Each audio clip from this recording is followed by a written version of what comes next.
très heureuse d'être parmi vous aujourd'hui, de découvrir ce diocèse, ce dynamisme, et voilà, de pouvoir aborder avec vous ce thème de la vie consacrée sous l'angle de son lien avec les autres vocations dans l'Église. Parce que c'est une perspective qui me paraît très justifiée, très éclairante pour saisir justement le sens profond de la vie consacrée. Bien sûr, toute vocation au cœur de l'Église et du monde, qu'il s'agisse de la vocation au mariage, de la vocation sacerdotale, aucune vocation ne vaut simplement en elle-même et pour elle-même, mais aussi comme un service et un don pour l'Église, et à travers l'Église pour le monde. Mais je crois que c'est vrai d'une manière toute particulière pour la vocation qui est la vie consacrée. Et c'est l'expression même de vie consacrée qui suggère cela. Et justement, je voudrais commencer en m'arrêtant un instant sur cette expression de vie consacrée qui désigne donc à l'intérieur de l'Église ceux qui ont reçu un appel particulier à vivre selon ce qu'on appelle les conseils évangéliques, les conseils évangéliques de chasteté, de pauvreté, d'obéissance. Mais pourquoi cette expression de vie consacrée? Parce qu'on pourrait objecter, à raison, que la consécration n'est pas spécifique justement à ceux qu'on appelle les consacrés à l'intérieur de l'Église, puisque c'est en tant que baptisés que tous nous sommes consacrés à Dieu. Donc la consécration fondamentale dans le christianisme, c'est celle du baptême. Alors vous voyez, en parlant de vie consacrée, on cherche à exprimer la spécificité d'une forme de vie à l'intérieur de l'Église, mais on emploie pour ça un terme, celui de consécration, qui n'est pas spécifique à la vie consacrée. C'est la même chose d'ailleurs quand on parle de vie religieuse, puisque c'est paradoxal aussi, parce que ce sont tous les baptisés, pas seulement les religieux, qui sont appelés à vivre une vie religieuse, c'est-à-dire à vivre l'intégralité de l'Évangile. Le Vatican II a bien souligné que le Seigneur avait appelé tous ses disciples à la perfection, et pas simplement à devenir parfait, comme le Père Céleste est parfait, comme on dit en Matthieu 5, mais ce n'est pas un appel qui est réservé à quelques privilégiés à l'intérieur de l'Église. Et le pape François rappelle au début de son exhortation apostolique sur l'appel à la sainteté que pour être saint, il n'est pas nécessaire, il dit d'être évêque, d'être prêtre, d'être religieuse ou religieux.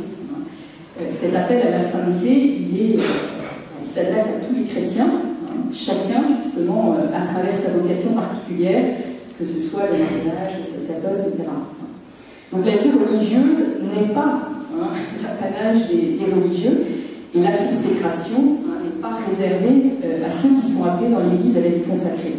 Mais vous voyez, le fait qu'on emploie ce terme de consécration pour les désigner, ça me paraît extrêmement significatif, parce que vous voyez, ça suggère que ce qui est le plus essentiel dans la vie des consacrés, c'est justement ce qu'ils ont en commun avec les autres chrétiens, avec l'ensemble des chrétiens.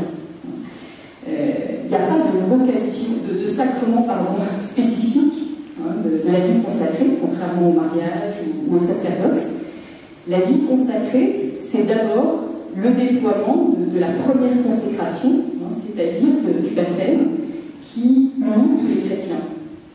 Donc il y a bien une spécificité de la vie consacrée, qui est le charisme propre des consacrés, mais l'expérience de Dieu, le rapport à Dieu que vivent les consacrés, et à travers leur forme de vie spécifique, et la disponibilité radicale à Dieu que permet cette forme de vie, eh bien, cette expérience de Dieu, elle est signe de quelque chose qui fondamentalement n'est pas réservé à quelques-uns, mais qui est destiné à tous.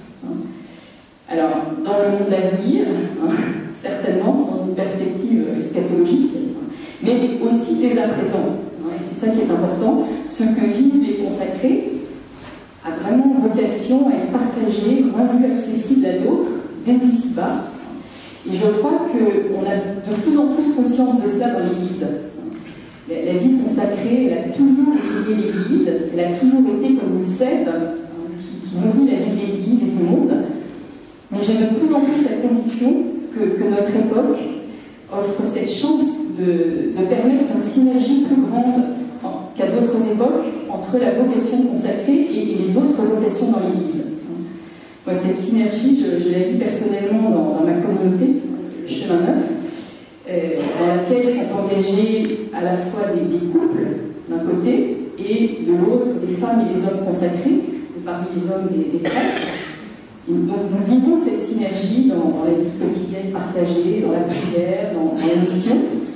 Il y a beaucoup de communautés de ce type aujourd'hui dans le monde, ce qui est nouveau dans l'histoire de l'Église. Mais l'existence de ces communautés, ça n'est qu'une expression, parmi beaucoup d'autres, d'un partage de plus en plus large de l'expérience de Dieu vécue par des consacrés, de leur charisme propre à des laïcs, qui sont parfois associés dans des familles spirituelles, mais les familles carmélitaines, les familles ignatiennes qui réunissent des couples, des religieux, des prêtres, etc. Et puis, au-delà, cette synergie, on la voit alors aussi dans les paroisses, dans les mouvements, etc. Donc, ce que je vous propose à travers cette intervention rapide, c'est d'essayer de ressaisir le sens de la vie consacrée en montrant qu'elle est un don particulier à l'intérieur de l'Église, mais un don qui est là pour rappeler un appel qui est adressé à tous. Et un appel, cet appel pour accueillir la consécration que Dieu nous propose, la consécration que Dieu nous offre. L'appel à nous laisser consacrer par l'Esprit, parce qu'on va voir que celui qui consacre, c'est l'Esprit, c'est sa mission. On ne se consacre pas tout seul. C'est un don à recevoir. Voilà. Et donc, à travers la vie consacrée, il s'agit au fond de réfléchir à ce qu'est la consécration qui nous concerne tous. Et pour ça, je vous propose d'envisager trois perspectives qui se croisent et qui se complètent. Considérer d'abord la vie consacrée comme symbole de l'alliance que Dieu veut nouer avec l'humanité. Et puis, l'envisager comme œuvre de l'Esprit. C'est l'Esprit, je disais, fondamentalement, qui consacre. Voilà. Et enfin, la vie consacrée comme signe eschatologique. Voilà. Donc, la vie consacrée d'abord comme symbole de l'alliance. C'est d'après la Bible, la figure qui exprime le mieux le mystère de Dieu, de la relation qu'il veut instaurer avec l'homme, c'est celle du mariage, celle de l'alliance. C'est un thème qui traverse toute la révélation biblique, l'Ancien Testament comme le Nouveau. Dieu propose son alliance, il invite l'homme à s'engager dans cette alliance fondée sur l'amour et la liberté. La vie chrétienne, fondamentalement, donc, a une dimension nuptiale, on peut dire. C'est Thomas d'Aquin, le grand Thomas d'Aquin, qui disait que la grâce, c'est-à-dire tout simplement Dieu qui se donne à l'homme, la grâce établit un mariage spirituel entre l'homme et le Christ. Et il fait référence à Osée, au prophète Osée, je t'épouserai selon la justice. Là, Dieu se donne à l'homme à la manière d'un époux. Donc tout le monde n'est pas forcément très à l'aise spontanément avec le langage nuptial, le langage sponsal, mais en même temps c'est profondément biblique. Pensez aussi à toutes les paraboles, des passages dans l'Évangile où le Christ est identifié à l'époux. Le don de Dieu s'apparente toujours à une alliance. Et donc toute consécration qui est don de Dieu est une alliance. Et cela est vrai en particulier de la consécration religieuse, comme le rappelle notamment Jean-Paul II dans son exhortation sur la vie consacrée, dans laquelle il dit, en parlant à propos de la vie consacrée, de son aspect d'alliance unique avec Dieu, et même d'alliance sponsale, c'est-à-dire alliance d'époux-épouse, avec le Christ. Donc si la consécration est alliance, qu'est-ce que la Bible nous dit de cette alliance, et comment la vie consacrée est-elle plus particulièrement signe de cette alliance? Alors pour aller à l'essentiel, parce que ça demanderait de très longs développements bibliques, on peut dire que la Bible, c'est important, nous présente l'Alliance comme ayant un caractère universel. Elle couvre l'ensemble de la terre, des vivants, elle veut embrasser tous les peuples, la création tout entière. C'est ce que Dieu révèle à Noé, après le déluge, quand apparaît l'arc-en-ciel. Voici le signe de l'alliance que j'ai établi entre moi et tout être de chair qui est sur la terre. Et par ailleurs, Dieu promet que son alliance, cette alliance dont il a l'initiative, elle est éternelle. Dieu ne se dédiera jamais. Ça veut dire qu'il continue à bénir sa création, comme il le fait dans le premier chapitre de la Genèse, au moment de la création. Il continue à reconnaître cette création comme bonne, il continue à voir son bien, même quand cette création est défigurée par le péché. Donc l'alliance a un caractère universel, mais pour rappeler l'élection de tous, Dieu va se constituer un peuple particulier. En Genèse 12, c'est l'alliance avec Abraham et Sarah, à travers laquelle toutes les nations de la terre seront bénies. Et puis dans l'Exode, le peuple d'Israël apparaît comme le peuple qui a accueilli l'alliance, qui a écouté la voix de Dieu, et qui est ainsi devenu son peuple, le peuple consacré à Dieu, comme dit l'Exode, un royaume de prêtres et une nation sainte. Alors la fonction du prêtre au sein d'Israël, c'est la bénédiction. Il est celui qui fait le lien entre Dieu et le peuple en transmettant la bénédiction de Dieu. Vous voyez, le ministère du prêtre, il est ordonné au sacerdoce du peuple tout entier, qui, parce que ce peuple est entré dans l'alliance, parce qu'il est consacré, est porteur d'une bénédiction qui est pour l'humanité tout entière. Et enfin, c'est en Jésus, le Fils de Dieu fait homme, que se réalise l'alliance nouvelle et éternelle qui a été annoncée par les prophètes. Jésus, qui au moment de son dernier repas, offre à ses disciples la coupe de la nouvelle alliance éternelle en son sang. Alliance dans laquelle tout est réconcilié, toute la création est réconciliée. Donc le mouvement de l'alliance, c'est un mouvement qui unifie, qui met tous les hommes, tous les peuples, toutes les créatures en relation les unes avec les autres, à partir de cette relation première et fondamentale au Christ, en qui tout est réconcilié. Et toute la Bible, on peut la relire comme une invitation à entrer dans cette alliance. Dans sa lettre aux Romains, par exemple, dans sa lettre aux Romains, Paul nous exhorte à ratifier l'alliance par l'offrande de nos vies. Donc il y a un double mouvement dans l'alliance, de Dieu qui va vers l'homme et de l'homme qui accueille Dieu. Dieu qui, dans sa recherche de l'homme, va jusqu'à s'humaniser en Jésus-Christ pour que, dans son accueil de Dieu, l'homme, lui, soit divinisé, comme disent les orientaux.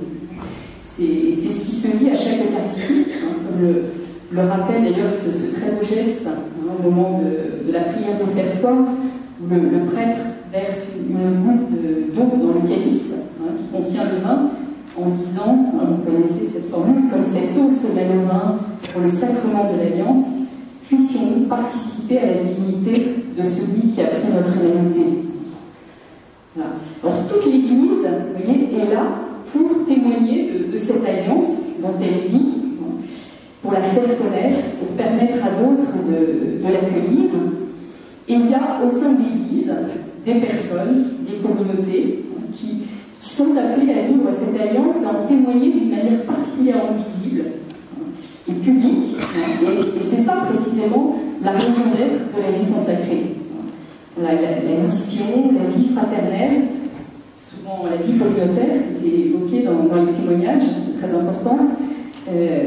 Voilà, tout ça vécu à travers les conseils évangéliques de pauvreté, de chasteté, d'obéissance, ce sont des moyens par lesquels cette alliance, elle prend corps, par lesquels elle s'exprime de manière publique dans l'Église et dans le monde, à travers les âges, dans des contextes historiques, sociaux, culturels les plus variés.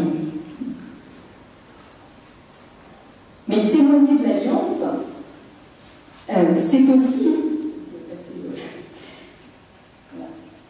je passe au grand B, témoigner de l'alliance, c'est aussi rappeler que cette alliance, elle est toujours menacée par la séduction qu'exercent les faux dieux. La tentation de l'idolâtrie, vous savez, c'est le grand combat d'Israël. À peine est-il entré dans l'alliance, qui se détourne de Dieu, qui met sa confiance dans les idoles. C'est le fameux épisode du veau d'or. Et cette tentation, elle est récurrente parce qu'elle s'enracine dans le cœur même de l'homme. C'est Ézéchiel qui le rappelle, c'est là, dans le cœur de l'homme, que se fabriquent les idoles. Et les prophètes, qu'il s'agisse d'Osée, Ézéchiel, Jérémie, Élie, ne cessent de dénoncer cette séduction des faux dieux en rappelant qu'il n'y a qu'un seul Dieu, c'est-à-dire un seul époux, une seule alliance.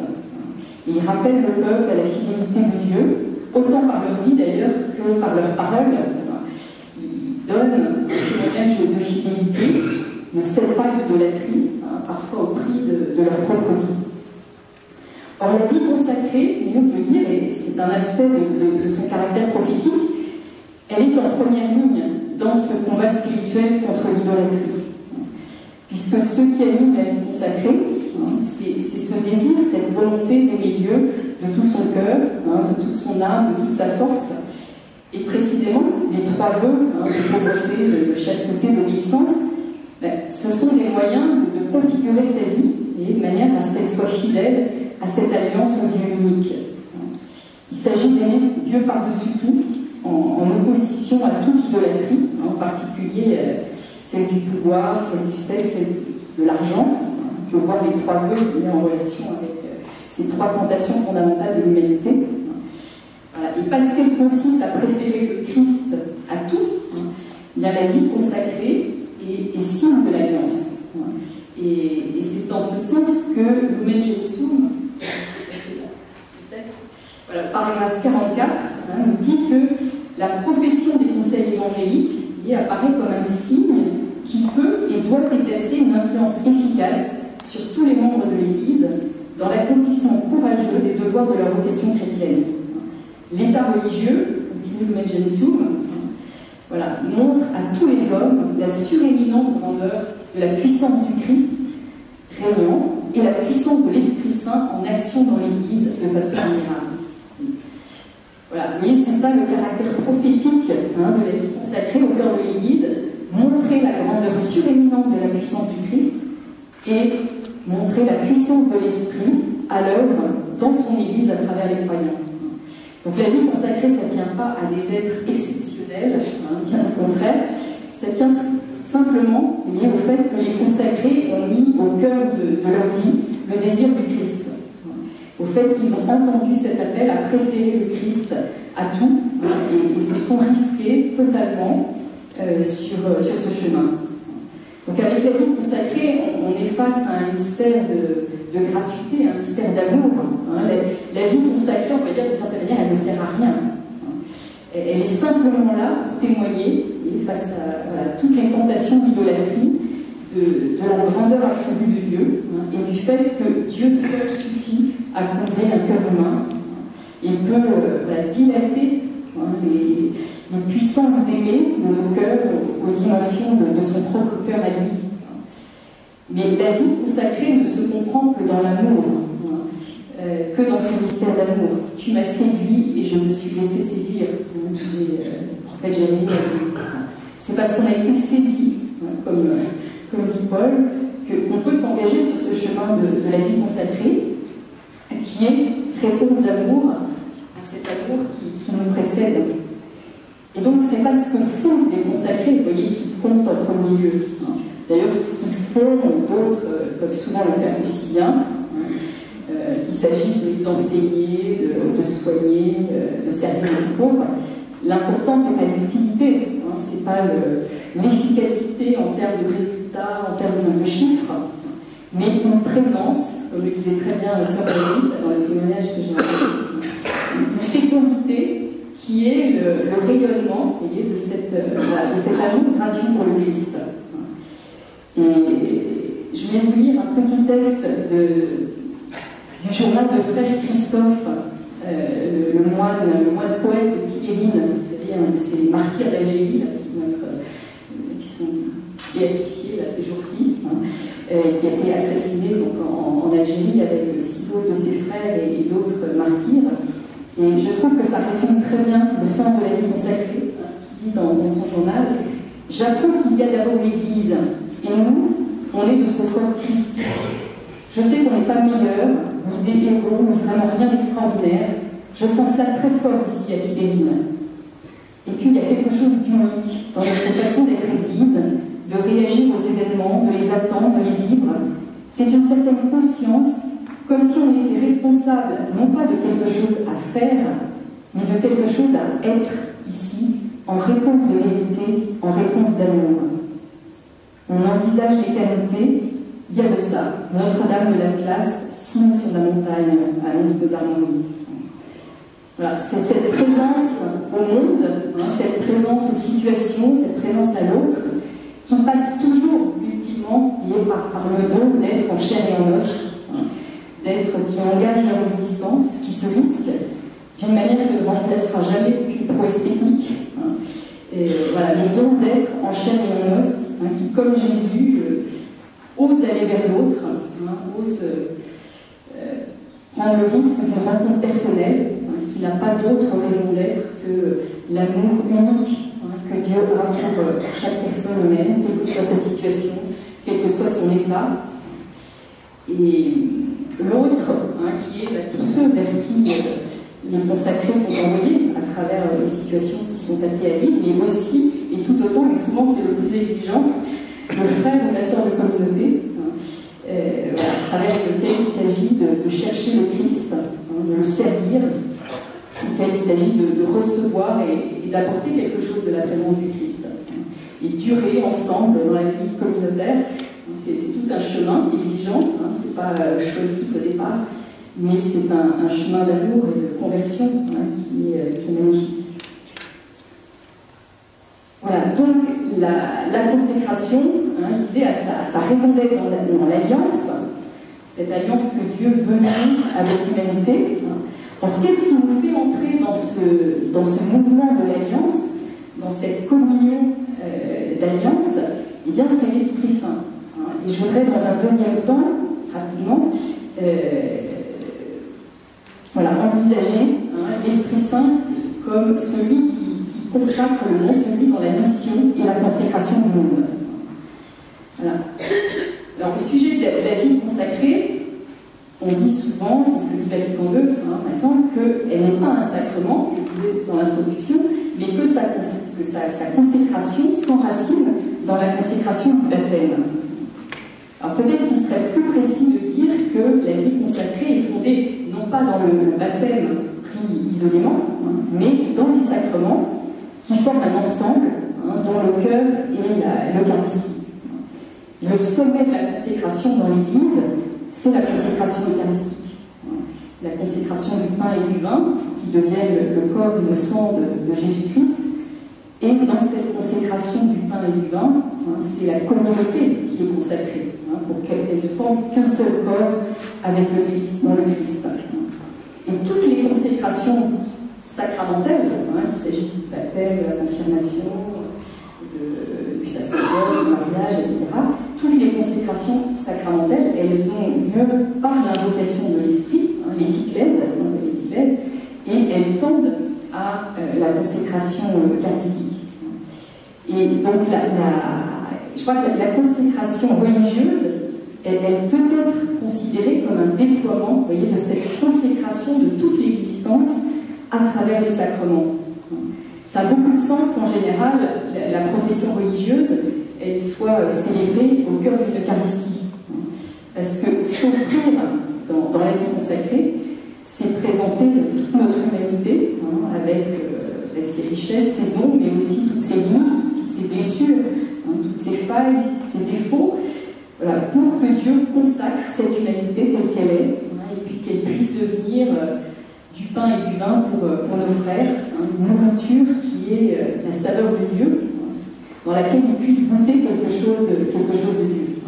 Et c'est la vie tout entière du consacré qui est appelée à devenir épiclèse. Mais bien entendu, l'œuvre de consécration par l'esprit, elle se limite au sacrement, et aux célébrations liturgiques. On le voit bien dans toute la Bible. Par exemple,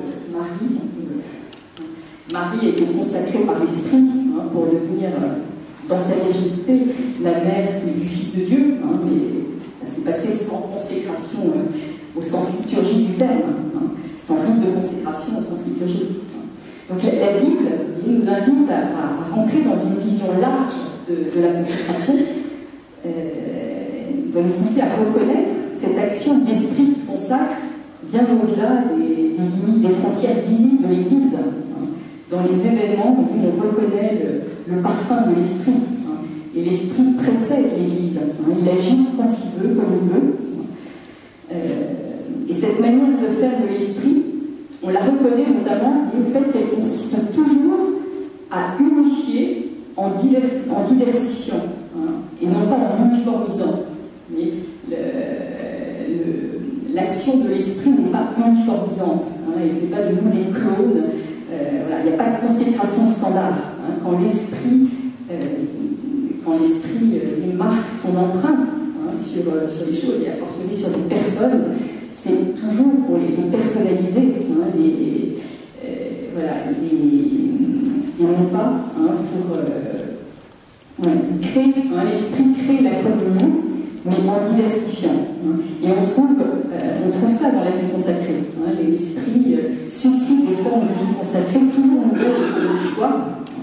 J'ai participé l'an dernier à Rome à un séminaire sur la vie consacrée qui était organisé par le Vatican. Et à cette occasion, on a été reçu par le pape François, qui a commencé son petit mot en nous disant, avec l'humour qu'on lui connaît, et je vous ai mis le texte, il a commencé à nous dire que l'Esprit Saint était une calamité. Il a souri, tout le monde arrive. L'Esprit Saint est une calamité parce qu'il ne se lasse jamais d'être créatif. L'Esprit Saint n'est toujours mettre du désordre dans les choses bien réglées, bien ordonnées, dans le pas canon en particulier. Voilà, il parlait de la créativité de l'Esprit Saint dans l'invention de nouvelles formes de vie consacrée qui ne cessent de susciter. Et il continuait en disant il est l'auteur de la diversité, mais en même temps il est le créateur de l'unité. Voilà l'Esprit Saint. Toujours ces deux mouvements. Voilà. Donc, comme je disais, il n'y a pas de consécration standard. L'empreinte de l'Esprit Saint ne dépersonnalise jamais. Au contraire, elle revêt chez chaque personne, chez chaque communauté, des caractéristiques uniques, tout en créant l'unité et la communion. Donc, c'est l'Esprit qui consacre, et toute consécration doit être rapportée à cette œuvre de l'Esprit. Ce ne sont pas des personnes qui se consacrent elles-mêmes. On dit parfois qu'on a consacré sa vie, mais c'est un abus de langage. On laisse l'esprit nous consacrer. Et un mot, on peut passer la diapo suivante. On parle de la profession du conseil évangélique, c'est une expression un peu compliquée, un peu bizarre, mais il faut la penser, vous voyez, en rapport avec le conseiller. Alors, qui est le conseiller dans la Bible? Selon la Bible, le conseiller, c'est d'abord loin, c'est celui qui a reçu l'onction de l'Esprit. Le conseiller, c'est d'abord le Christ. C'est ce que nous annonce Isaïe dans les textes qu'on va relire là, pendant l'Avent. Isaïe annonce que le Messie aura pour nom merveilleux conseiller. Voilà, c'est Jésus qui est le conseiller, c'est de lui que proviennent les conseils évangéliques. Conseils évangéliques, ce sont ces conseils que Jésus propose à ses disciples, des conseils qui explicitent sa propre manière de vivre, l'obéissance à l'alliance, le célibat prophétique, le style pauvre, l'option pour les pauvres, la lutte contre l'idolâtrie. Et puis Jésus, au moment de quitter ses disciples, leur promet la venue d'un paraclet, c'est-à-dire un autre conseiller, qui est son esprit même, l'esprit de vérité. Et donc c'est l'esprit qui assume cette fonction de merveilleux conseiller. Et au fond, qu'est-ce que c'est que la vie consacrée? C'est une vie qui cherche à se laisser conseiller par l'Esprit Saint, à se vivre d'une manière docile à toutes les impulsions de l'Esprit Saint. Donc la vie consacrée, elle ne se comprend pas en termes de loi, de prescription. Il y a un style qui peut s'exprimer à travers des formes de vie extrêmement variés. Voilà. Alors, un dernier point pour conclure. La vie consacrée signe de l'appel universel à se laisser consacrer. Donc, bien sûr, tout ce que je viens de dire, choisir de se laisser conseiller par l'esprit, de se laisser consacrer, ça n'est pas spécifique absolument à la vie consacrée. Au fond, il n'y a que le célibat, vous voyez, comme réponse à un appel, comme choix, qui soit spécifique. Mais c'est bien évidemment l'appel de tous les chrétiens que d'entrer dans le style de vie du Christ, dans son rapport au pouvoir, dans son rapport au bien, et à travers toutes ses capacités intellectuelles, affectives, etc. Donc la dynamique de la vie consacrée, c'est bien la dynamique de l'Évangile, celle de l'Église tout entière. Simplement, elle est vécue par les consacrés d'une manière qui permet peut-être de mieux faire apparaître aux yeux de l'Église et aux yeux du monde ce qu'il en est de la vie humaine, vous voyez, de nos expériences humaines, quand elles sont radicalement référées au Christ. Or, vivre, vous voyez, tout entier tourné vers le Christ, c'est notre appel ultime, c'est ce vers quoi nous allons tous ultimement. Quand nous serons face à Dieu, et c'est ce que nous désirons plus que tout en tant que chrétiens, quand nous serons pleinement en lui, tout en nous sera tourné vers le Christ. Et le rayonnement de l'amour de Dieu sera tellement intense que tout notre être, vous voyez, sera pris dans ce mouvement d'accueil de cet amour. Notre être ne sera plus qu'un chant de louange, qu'un chant de glorification de cet amour. Et ceux qui auront été mariés sur cette terre se retrouveront, bien sûr, mais vous voyez, pour vivre en plénitude ce qu'ils auront cherché ensemble toute leur vie, c'est-à-dire l'amour de Dieu.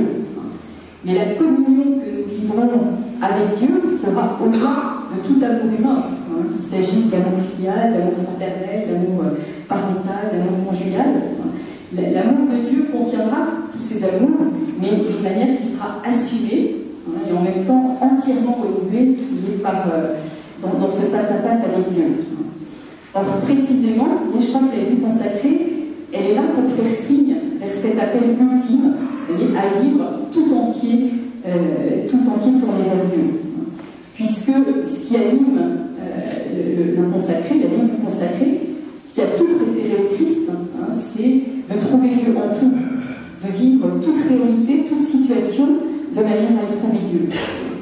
Et ça permet, dès ici-bas, de faire apparaître la présence de Dieu dans des réalités, des situations dans lesquelles on ne le voit plus, où on ne le voit pas encore, où on ne le voit pas.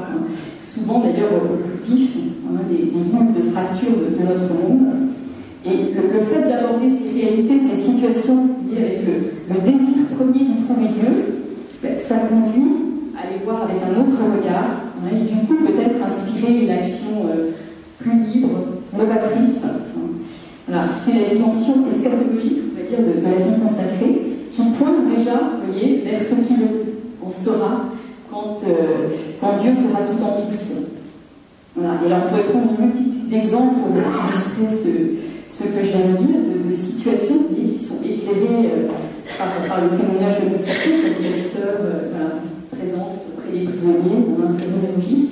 Mais je m'arrête juste sur un exemple récent pour terminer, qui me paraît particulièrement lumineux et significatif. C'est le succès d'un très bon livre qui est paru début 2018. Certains d'entre vous ont peut-être lu.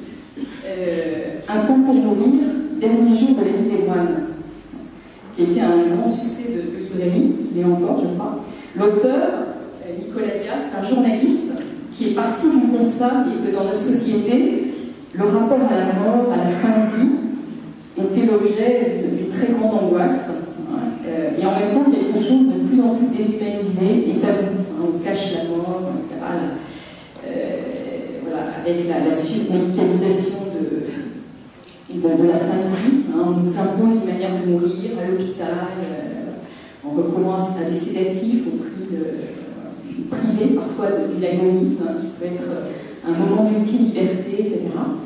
Et il s'est dit, mais si on veut retrouver un regard humain sur... voilà, si on veut retrouver le sens de la mort, et et un regard peut-être plus humain aussi sur la famille et la mort, il faut aller regarder comment vivent les moines. Puisqu'un moine, voilà, c'est quelqu'un qui prépare toute sa vie ce moment, qui est pour lui celui du passage, celui de la rencontre avec le Christ, cette rencontre qu'il a cherchée, qu'il attend, qu'il a attendu pendant toute sa vie de moine. Et voilà, donc la perspective de cette fin, elle est totalement intégrée dans la vie du moine. Et donc le journaliste a visité 8 grands monastères en France pour rencontrer des moines en fin de vie et ceux qui les accompagnent. Et voilà, c'est très, très beau. Il a été frappé par la paix, notamment avec laquelle la mort était vécue dans les monastères. Puis c'est une grande mobilisation fraternelle autour du mouvement, qui est entouré jusqu'au bout, etc. Et aussi de cette lutte des moines, comme je disais, cette hypermédicalisation de la fin de vie, qui vient imposer une manière de mourir et qui peut par exemple priver le moment de son avenir. Et ce qui est très beau, c'est qu'à un moment il dit, voilà, en les rejoignant, j'avais l'impression de partir aux marges, voilà, dans un monde qui n'a rien à voir avec le monde dans lequel nous vivons. Mais en fait, il dit, les monastères sont au centre de la vie, en phase avec les problèmes les plus humains. Je partais en dehors du monde, derrière les hauts murs des clôtures, et chemin faisant, je me retrouvais au centre de la vie. Voilà. Et le succès de ce livre, vous voyez, au-delà de la sphère des chrétiens, il illustre bien, il me semble, en quoi la vie consacrée peut être signe aujourd'hui, dans notre monde, cette manière qu'elle a de rappeler le sens ultime de la vie, des expériences humaines fondamentales, non pas à travers des discours d'abord, mais par un témoignage qui provient de l'engagement radical de toute une vie, et qui donc ne trompe pas. Voilà, alors 3 points pour conclure.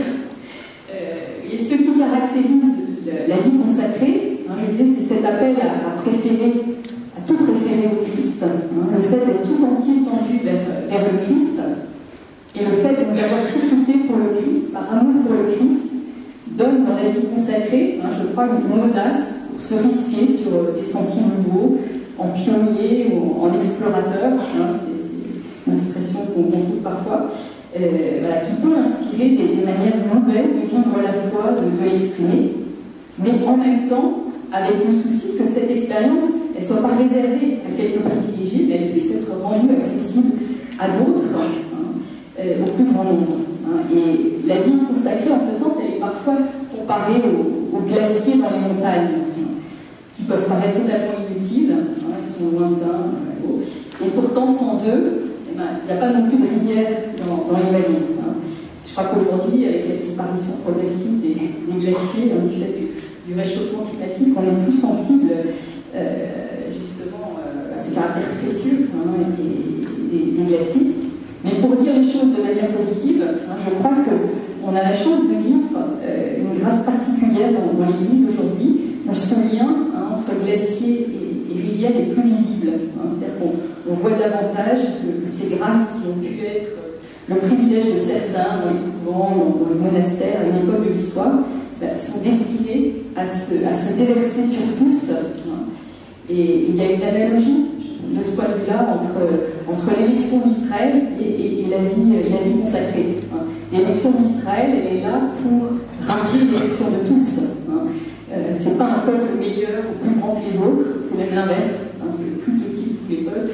Et puis, qui a peut-être le plus conscience de ses faux, de son péché, de son infidélité, parce qu'en même temps que lui révéler la miséricorde de Dieu, lui révéler sa petitesse, sa faiblesse, son incapacité à être fidèle par lui-même. C'est indissociable. Mais je crois que les consacrés, pareil, ils ne sont pas non plus les meilleurs, ils ne sont pas plus exceptionnels que les autres, simplement ils sont appelés, élus, pour rappeler à tous, vous voyez, cet appel fondamental à se livrer à l'Esprit Saint, à se laisser consacrer par l'Esprit, à se laisser configurer au Christ, sachant que c'est l'œuvre de Dieu, c'est pas la nôtre. On ne peut que répondre à cet appel par notre liberté. Donc, on est toujours précédé. Et puis, deuxième point, si la figure du mariage est ce qui révèle le mieux, d'après la Bible, ce qu'est cette alliance pour laquelle chaque homme a été créé, c'est que la vocation au mariage, elle est signe aussi à sa manière de cette alliance que Dieu veut pour l'humanité. Voilà, le mariage et la vie consacrée ont chacun une manière spécifique d'être signe de cette alliance. La vie consacrée, par sa manière de dire que Dieu seul suffit, qu'il est l'époux, mais le consacré, moi j'en fais l'expérience dans ma communauté et au-delà, le consacré vivra au mieux sa consécration en regardant la consécration dans le mariage, qui lui rappelle que ce qu'il a à vivre, c'est vraiment de l'ordre d'une alliance avec Dieu. Donc il y a une complémentarité très profonde, on a besoin les uns des autres de ce point de vue-là. Et puis, dernier point, puisque la vie consacrée, elle consiste à se laisser consacrer par l'Esprit, elle consiste, au fond, à s'unir au sacrifice du Christ par l'offrande de toute sa vie. Se laisser consacrer, c'est faire l'offrande de sa vie pour s'unir par là, en s'unissant au sacrifice du Christ. Et ça, c'est précisément, vous voyez, ce qu'on appelle le sacerdoce commun des fidèles, une expression aussi compliquée, on trouve d'abord à Vatican II, dont on commence à parler de plus en plus avec cette fameuse lettre du pape, là, dénonçant le mauvais cléricalisme de Sainte-Église. Et vous voyez, donc la vie consacrée, en tant qu'elle rappelle la consécration de tous, elle rappelle, vous voyez, de manière privilégiée ce sacerdoce commun de tous les fidèles. Tous les fidèles, ça veut dire pas seulement les laïcs. Le sacerdoce commun, ça ne concerne pas simplement les laïcs, mais ça concerne aussi les prêtres. Ce sacerdoce fidèle qu'on est tous invités à exercer, parce que c'est ce sacerdoce commun qui donne sens au sacerdoce ministériel. Voilà. Et donc, là aussi, je crois qu'il y a une complémentarité, une synergie profonde entre la vie consacrée et l'appel au sacerdoce. Et donc, cet appel aussi adressé à tous à se laisser consacrer